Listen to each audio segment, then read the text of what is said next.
เป้าหมายของเราจะขึ้นไปบนนู้นนะนู่นเห็นไหมนู่นไงนู่นบนยอดเห็นไหมแล้วเราจะเห็นหมอกไหมเราก็จะเห็นแบบนี้แหละแต่ว่ามัน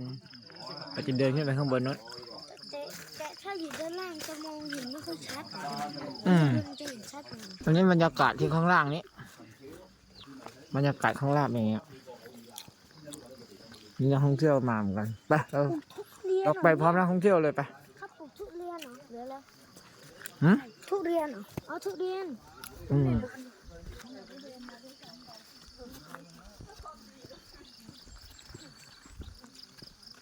นี่เรามาถึงด่านที่2แล้วนี่บรรยากาศด่านที่2นู่นรีสอร์ทที่เรานอนนู่นน่ะเห็นไหมรีสอร์ทที่เรานอนเห็นอยู่แค่นั้นเองโอเคเอาขึ้นมาเป็นยังไงด่านที่3ด่านที่ 3ด่านที่ 3ไปขึ้นต่อเลยครับไปเลยนี่แหละลูกเสือของจริง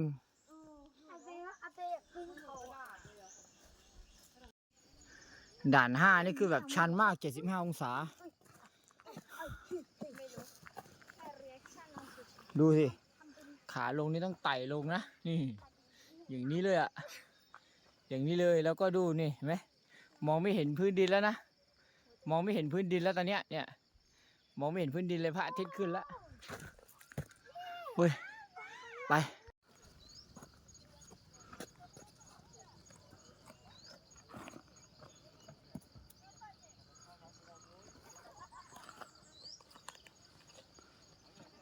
มองขึ้นมาเราเห็นคนอยู่ขยับใช่ไหมแต่ตอนนี้เรากลายเป็นคนที่มองอยู่ดูรีสอร์ทที่เรานอนดิกลายเป็นจิ๋วไปเลยอ่ะเราอยู่บนเขาอ่ะ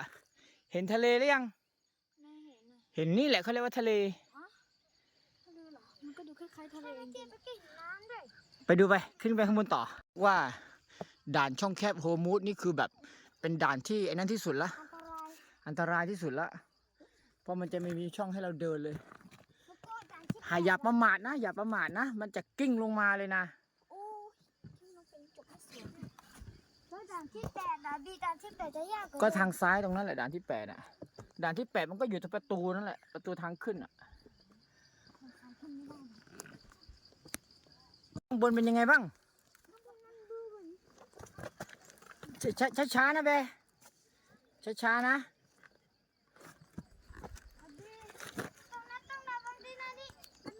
นี่ด่านสุดท้ายแล้วใช่ไหมพี่เห็นหมอกไหมด่านสุดท้ายแล้ว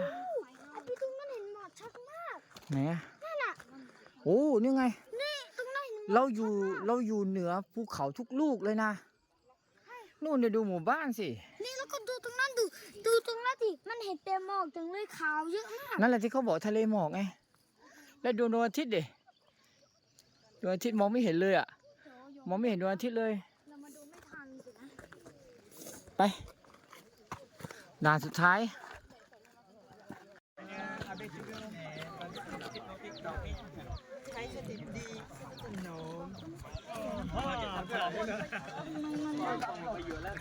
เนี่ยดูสิ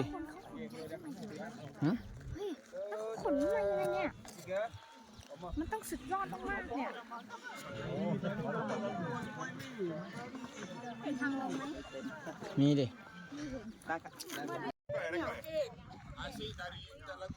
เป็นไงเนี่ยเราอยู่บนยอดเขาเนี่ยเห็นไหม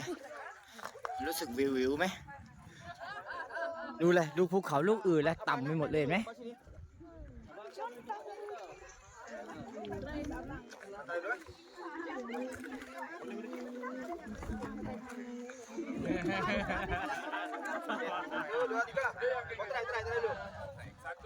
นั่นหมู่บ้านที่เรานอนเนี่ย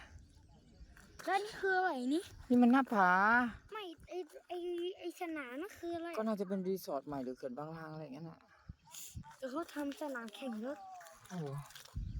แต่ตอนนี้เรารู้สึกว่าเราหลงทางนะต้องย้อนกลับขึ้นไปใหม่นี่ไม่มีทางไปอันตรายทางนี้วิวมากเด้ระวังเดี๋ยวลื่นวิวมันตัวมากเลยไปนี่ดูก่อน จุดพลุฉลองชัยอยู่ ว่าเรามาถึงแล้ว ใช่ไหมเป้ดูข้างล่างดูดิ เป็นหมู่บ้านทะเลหมอกเลย